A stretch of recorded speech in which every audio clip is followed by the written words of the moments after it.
ကဘာမျက်နှာပြင်ရဲ့90ရာခိုင်နှုန်းကိုပင်လယ်တွေကဖောင်းထုတ်ထားတယ်ဆိုတာသင်သိပါလား ဒါပေမဲ့ဒီကျဲပြောတဲ့ကဘာကြီးရဲ့900ရာခိုင်နှုန်းအောက်ကိုပဲကျွန်တော်တို့စူးစမ်းနိုင်ခဲ့ပါသေးတယ် အာကာသထဲကပင်လယ်နဲ့ထဲမှာမတိသေးတဲ့ရှုခွက်ချက်တွေပိုများနေပါသေးတယ် အခုကျွန်တော်တို့လူသားတွေမတိသေးတဲ့ပင်လယ်အောက်ကအံ့ဩစရာအရာအချို့ကိုလေ့လာကြည့်အောင် ဒီပင်လယ်နဲ့ကြီးထဲမှာနေအောင်ကြီးလုံးဝမရတဲ့နေရာတွေအများကြီးရှိပါတယ် ဒါပေမဲ့အံ့ဩစရာကောင်းတာကအဲ့ဒီမှာတက်ရှိတွေရှင်းတန်းနေသေးပါပဲ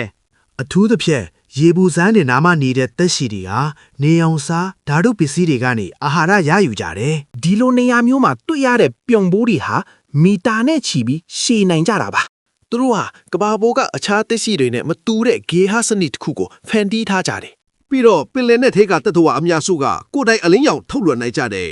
ဥပမာ anglerfish လိုမျိုးငါးတွေဟာသူတို့ရဲ့မေးတိုင်းကြိုးကနေအလင်းထိုးပြီးအစာရှားကြတယ်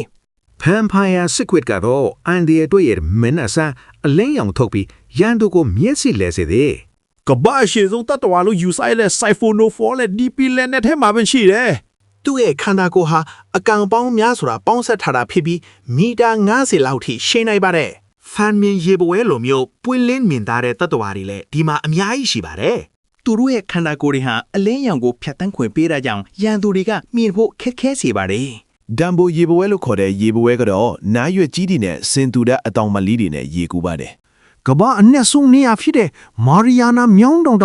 က်ရှိတွေရှင်းသနေပါတယ် ဒီနေရာတွေဟာအလွန်မြင့်မားတဲ့ရေဖျားကိုခံနိုင်ရရှိတဲ့တတ္တဝါတွေရဲ့အိမ်ဖြစ်ပါတယ် ပင်လယ်နဲ့ထဲမှာရေအုပ်မြစ်တွေအိုင်လေးတောင်ရှိတယ်ဆိုတာသင်သိပါသလား ဒီရေအိုင်ဒီကပတ်ဝန်းကျင်ရေထက်စားတဲ့ပိုများပြီးတော့တိတ်သေးစားမြင်မာတာကြောင့်အောက်မှာစီးစိမ့်နေတာ ပင်လယ်ချမ်းပြင်မှာတွေ့ရတဲ့မီသိန်းရေဟဲ့မီသိန်းဟိုက်ဒရက်စ်တွေဟာလည်းစွမ်းရည်အရင်မြသစ်ဖြစ်နိုင်ပါတယ်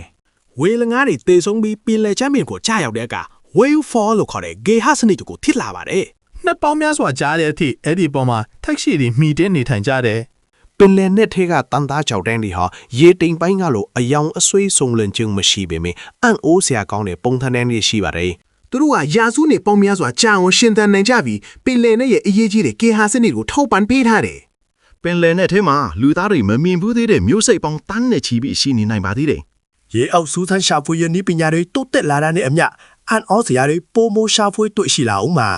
ဒီလောက်ကျယ်ပြန့်ပြီးနည်းနည်းတဲ့ပင်လယ်နယ်ကြီးထဲမှာကျွန်တော်တို့ဘာတွေထပ်တွေ့ဦးမလဲဆိုတာစဉ်းစားကြည့် ပင်လယ်ပြင်ကြီးဟာကျွန်တော်တို့ကဘာပေါ်ကအကြီးဆုံးအနက်နဲဆုံးလူဝှက်ချက်တစ်ခုပါပဲ